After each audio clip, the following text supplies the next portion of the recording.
back to the Citizen channel and a player rating show, and I'm a bit pissed off today, guys. I wasn't very happy with that. I've just got back about an hour ago, so I've done my little work on this player ratings. My thanks to Simon Pekowski as ever for Manchester Evening News and SofaScore for their stats, and I've put together some player ratings. I think I've been generous to our lot today, in fairness. I've not gone over the top with the scores, but I thought City's performance was pretty abysmal. The best team won, simple as that, and I don't think Spurs are going to do anything fantastic this season, but they made us look pretty average. A poor start. It's only match day 2, but it's a poor start. It's as simple as that. And we've got some tougher games to come than Spurs at home, I'm afraid, so we're going to have to sharpen up, aren't we? Of course, check out my story of the game for a bit more information on the lineup and what I thought. This is just purely the player rating show. Please, guys, if you like what I try and do, a little bit of positives in here. There are positives, but I say I'm a bit pissed off when you go and watch the game and you get behind your boys and you see a display like that. You're bound to get a little annoyed, aren't you? Please smash that like button, guys. That'd be wonderful. It's great to do these vlogs, but it's wonderful to be appreciated. So you can press that like button. Fantastic, thank you. Right, let's go. Right, we'll start with our number one, shall we? Our number one for now, anyway. No surprise, I did have him in my starting 11. Simon Pekowski said of Trafford, a lucky escape outside of the box and then produced a criminally bad pass inside it to concede a second as the confidence drained out of him. Yes. Is this the Trafford that Burnley had in their season in the Premier League? I did warn against Trafford. I did say he left City as a good young keeper. I did say he's come back to City as a good young keeper.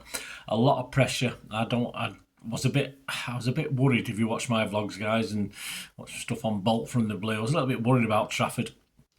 I don't see anything different today. A couple of okay, good late saves, but all the damage had been done by them.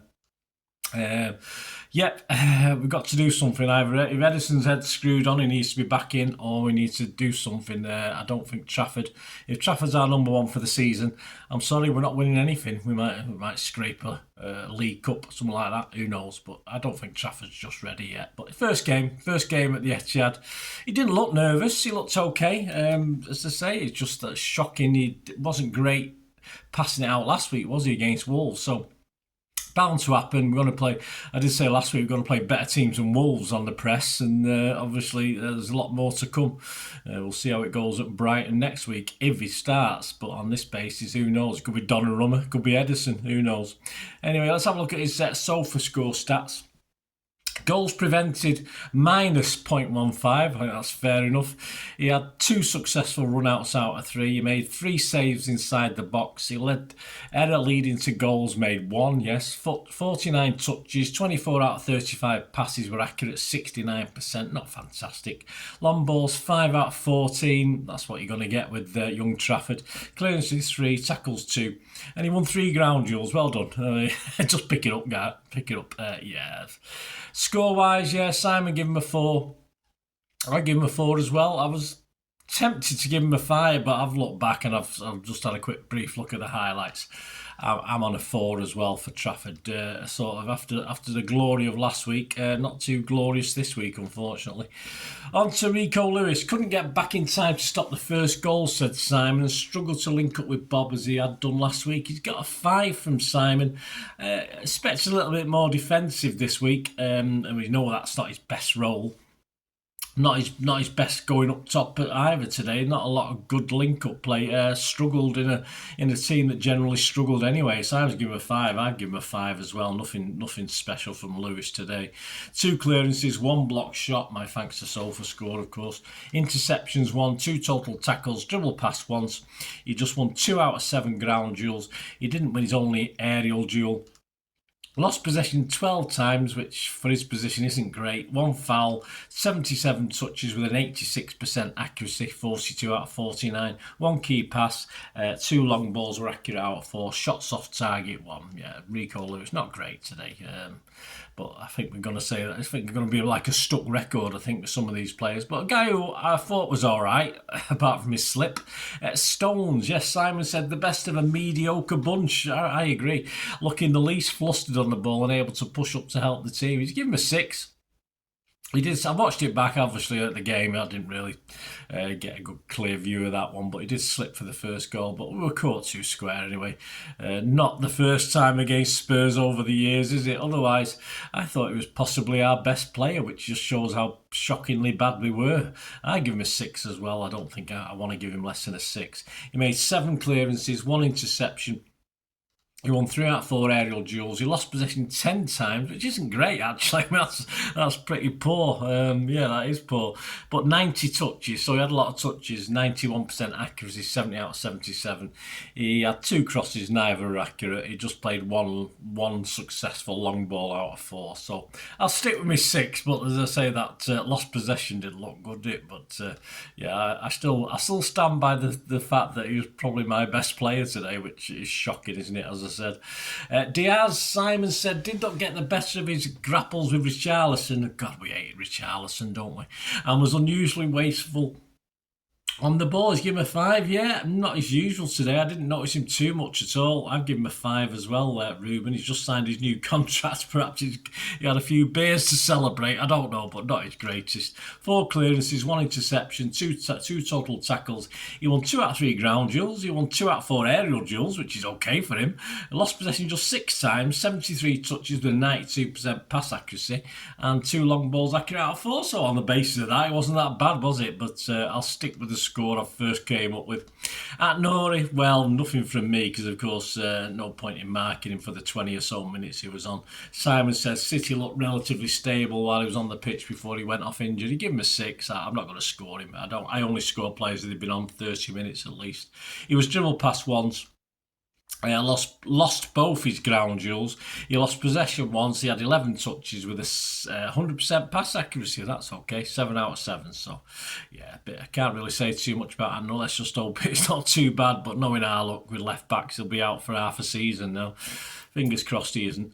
Gonzalez, Simon said, did most things right, but looked to be playing under pressure, and the pass was never on for the second goal. I'm a bit confused. I mean, the fact that Trafford passed to him and didn't pass correctly to him, is that Gonzalez's fault? Have I misinterpreted something? I have looked back at it and I thought, well, yeah, but what the hell is Trafford doing that? He's 100% at fault for me. I wouldn't blame Gonzalez at all. So I'm not sure why he was getting the blame for that. I might be wrong. I'll have to re-look at it. I don't know. But I thought generally he did okay. I'd give him a 6. Simon's given him a 5. I'd give him a 6. And I think the stats back that up. I don't think he had such a bad game. 63 touches, 92% pass accuracy, 49 out of 53. All right, only 1 long ball accurate out of 3, but we don't expect that from him anyway. He made 1 dribble attempt that was successful. He won 5 out of 8 ground duels. He won 3 out of 4 aerial duels. He lost possession just 6 times, which isn't bad for his position. 1 foul once, 1 clearance, and 2 tackles. He was dribbled past once, which is all right. But I mean, I don't see where the 5 is. I thought he was okay. In fact, he was probably up there with Stones for me as one of our better players on the day. But perhaps people just don't like Gonzalez. I'm not too sure. On to Reinders. Simon said some more encouraging signs, albeit he was guilty of some poor decisions in the final third. He's given him a 5. I thought he was just pretty ineffective. I've been kind. I've given him a 5.5. His early days, of course, it is 50 touches.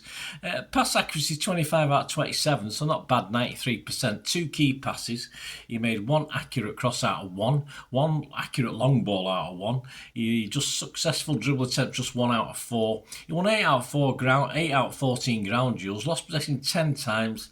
1 foul, was fouled 4 times and made 3 tackles. So it wasn't a disaster for Reinders. He just wasn't, like all the midfield. There was nothing special there, was there, today? There was no creativity from these guys. It was very poor. I think the best move came with the Haaland link up, didn't it, to Marmoush, of course. I think that was the best of the game, and that was it. I didn't see too much else apart from that. Right, let's get on to Turkey. Everything looked so natural, said Simon, in last week's cameo, but he struggled to create on his first start. He's given him a 5. I would agree. I think he did 1 okay cross to the big man. Might have been slightly high for him. Perhaps Erling could have done better. But I've given him a 5 as well. He made 29 out of 37 accurate passes, 78%. 1 key pass. 1 accurate cross out of 2. 1 long ball accurate out of 4. 1 big chance created. One dribble attempt successful out of 3. Ground duels, he won 5 out of 10. That's okay. Lost possession 14 times, so that's a lot. 1 foul, interceptions 1, total tackles 4. Some of these stats, I mean, these are Pep will be having a nightmare. These are the sort of stats that are losing possession, etc., that Pep doesn't like. But of course, this is a new City. This is perhaps a new Pep, and it's perhaps a little bit depressing to see. Right, we'll move on to Bob. Simon said, look, City's biggest threat in attack and could consider himself unlucky that more of what he tried didn't come off. He's given him a 6. Yeah, nothing bad, just not that much good either. I have given him a 6. I was playing with 5.5, but I thought I'd give him a 6 because I did cheat a little. I looked at his stats a little bit, and they weren't that bad. 50 touches. 93% pass accuracy, 25 out of 27. 2 key passes. He made 1 accurate cross, 1 accurate long ball. He only did 1 successful dribble out of 4. I think I'll be disappointed with that. He won 8 out of 14 ground duels, which is okay. He lost possession 10 times, which is a lot, but not particularly for his position. 1 foul, was fouled 4 times and made 3 tackles. So, yeah, I'll stick with that for Bob. It was okay. It was all right, but yeah. It's like anything. Some of these guys, if the team's playing well, these guys will stand out a little bit more. Bob didn't get the opportunity really. Marmouche, Simon said, a lively start then became manic as he rushed into many situations, too many situations. No surprise he was taken off early. Give him a 5. A big season. I've said it on here. I've said it on other vlogs. A big season for Marmouche this, and sadly this again was nothing special. A good opportunity, which is never going to go in with his left foot from that angle, from the left hand side, but. Yeah, I want to see more. This is a big season for Marmouche. He's got to do more for me. 27 touches, 9 out of 12 accurate passes, 75%. 2 crosses, neither were accurate. 2 shots on target, 1 shot off target. Had 1 successful dribble attempt out of 1. Big chances, missed 1. He won 3 ground duels out of 5. Won 1 aerial duel out of 1. Lost possession 9 times, was fouled once. 1 clearance, 1 block shot. Total tackles 1 and dribble pass 1. So yeah, I just want to see more from Marmouche. Haaland, Simon said some poor misses with his head that would have got City back into the game. He's given him a 5. Yeah, I'll have to watch. I have watched the highlights and I've watched it and rewound it and watched it again. You think he should have perhaps got it on target at the game. I thought it was a bit high, and then he was unlucky not to get a bit more, a bit lower on it. But yeah, it was a half chance for me. I'm not going to blame him particularly. Some nice link, as I say, some nice link-up play deserved a goal, which didn't happen, of course, for Marmouche. A good save, don't get me wrong, but perhaps Marmouche could have took it another touch and done better. Yeah, not a lot for me. I agree with Simon's 5. Say apart from that, he didn't do too much. Look at some of his stats. 1 shot off target, which I assume was the header. He had 1 successful dribble attempt out of 1, that's okay. He missed 1 big chance. He had 22 touches, 10 out of 14 accurate passes, 71%. 1 key pass. No accurate long balls out of 1.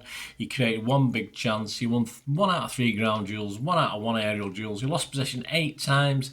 Fouls 1, clearances 1. So yeah. It's not a good day for Haaland, a good day for City, is it? Let's be honest. Let's look at the substitutes, guys. Ake, Simon said the first goal came down his side, but he coped relatively well up against a lively Kudus. He gave him a 5. Yeah, I mean, before they scored that goal, we had all the VAR check, etc. I sort of looked around. I think Ake's cocked up there somewhere. So without watching it back particularly, I think he did. But I think he did all right. I think he did better after that, but I thought it was okay. Simon's given him a 5. I'd give him a 5.5. I think it was okay. He wasn't expecting to come on for a big chunk of the game, was he? So I'll give him that. 2 clearances, 1 interception, 1 total tackle. He won 3 out of 4 ground duels. He lost his only aerial duel. He lost possession 7 times, which is okay. He was fouled twice. Touches 47 with an 84% accuracy. 26 out of 31. Perhaps that could be higher. 2 accurate crosses out of 2. 1 long ball, nowhere near. 1 shot blocked and dribble attempts, none out of 1. So, yeah. Perhaps I've been kind. Perhaps I should have given him a 5 as well. But I'll stick with what I give him. The first one I give him. On to Doku. Simon said, some good, some wasteful, ever the same for Doku. He's given him a 6. I wouldn't even give him a 6, to be honest with you. Nothing really for me. I did have him a start in this game. I thought Pep would give him another chance. I think we might have been better if he started. I'm not the fucking manager, am I? So how would I know? But I just thought, I think he deserved after last week's Wolves game. I just thought he'd be a bit livelier, certainly than Marmouche, and I think that was probably proven right. I've only scored him 5 because I don't think he did anything when he came on, but again, as I said, he came on for a pretty poor City display overall, and he was dragged down to the poor levels. He made 1 successful dribble attempt out of 2, 25 touches, with a 92% accurate pass rate, 11 out of 12, 1 key pass, no accurate crosses out of 1, just 1 ground duel, 1 out of 5. He didn't win his 1 aerial duel. He lost possession 9 times, and fouls, he made 1 foul. Bernardo, yes, for Cherky, gave City some energy and impetus, belatedly testing Vicario. He's given him a 6. Odd to see him. I thought he was in my starting 11. I was a bit surprised he didn't start. I wasn't too disappointed, but yeah, he never really got to the pace of the game for me. I've given him a 5.5. 28 touches, 16 out of 18 passes were accurate. 1 cross not accurate. He won 0 out of 5 ground duels. He won 0 out of 1 aerial duel. He lost possession 8 times, 1 clearance, 1 interception, and was dribbled past 3 times. Foden for Bob instantly posed a threat in the box, said Simon. Give him a 6. I don't rate him. He wasn't on for 30 minutes. I just said not much. I think he had a chance that was blocked, didn't he? But I don't think it was that great. I don't think he put his foot through it, did he? But I'd have to go back and watch. 20 touches. Accurate passes 8 out of 11, 73%. 1 key pass, 1 out of 5 crosses were accurate. 1 accurate long ball out of 1. 1 shot on target, 1 shot blocked. He won 1 out of 1 ground duels. Lost possession 7 times, was foul once. It was all right. Well, we want the old Phil back, don't we? So let's hope in future weeks we will.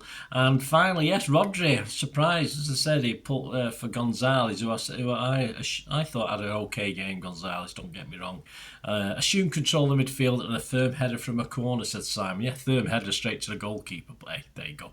Did he get it through it without an injury? That's all we want, really, at this stage of things, isn't it? So yeah, no score from me. Obviously, it wasn't on long enough. A 6 from Simon. He had 23 touches in his little cameo. 17 out of 19 accurate passes, 89%, 1 key pass.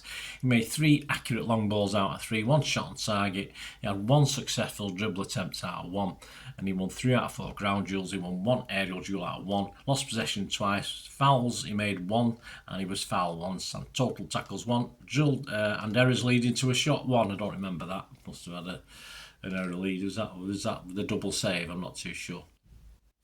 There you go. A bit annoyed, guys. I'm not happy today. I'm not happy with that performance today. A bit more in depth and a bit more verdicts on the goals, etc. And any chances created, which didn't seem that many.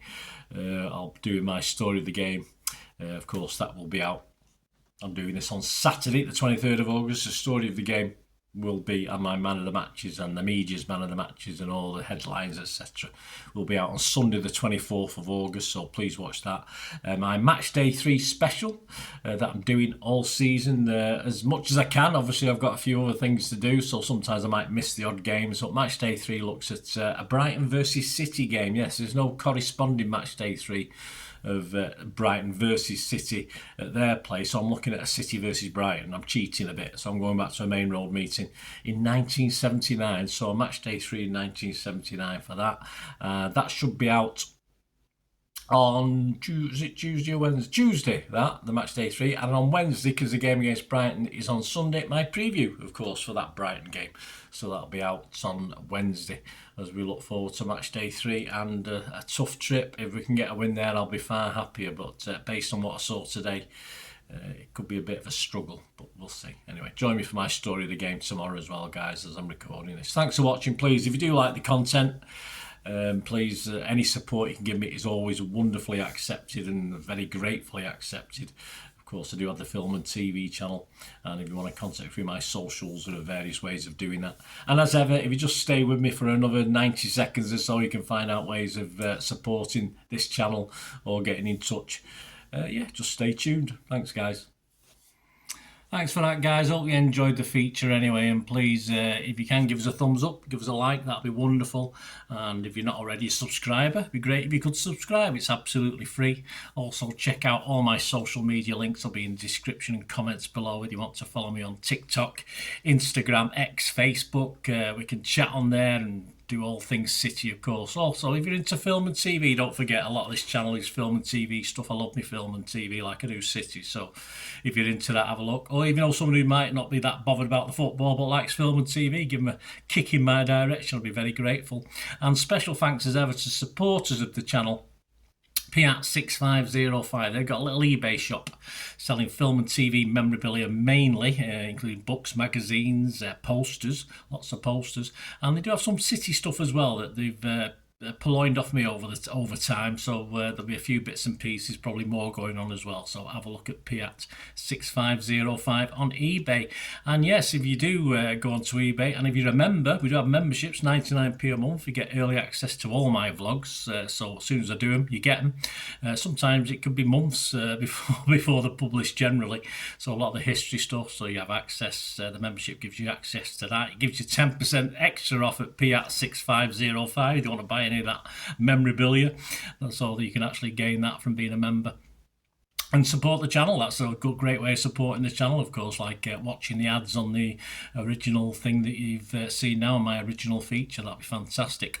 So yeah, also, before we go, podcasts. If you like your podcasts, I do a podcast with Mike Long in South Korea. It's called Bolt from the Blue in our 8th season. Yeah, we've had some good fun on there. We're trying to have a bit of humour, generally look at City's games as and when we play them, have a look back. So please check out that. It's on Soundcloud, Spotify, all good places you get your podcasts from. There you go, guys. Thanks for watching. Hope you enjoyed everything about this feature, and you didn't mind me asking you about this at the end. And please, all I ever ask for you is to stay safe, everyone, especially you Blues.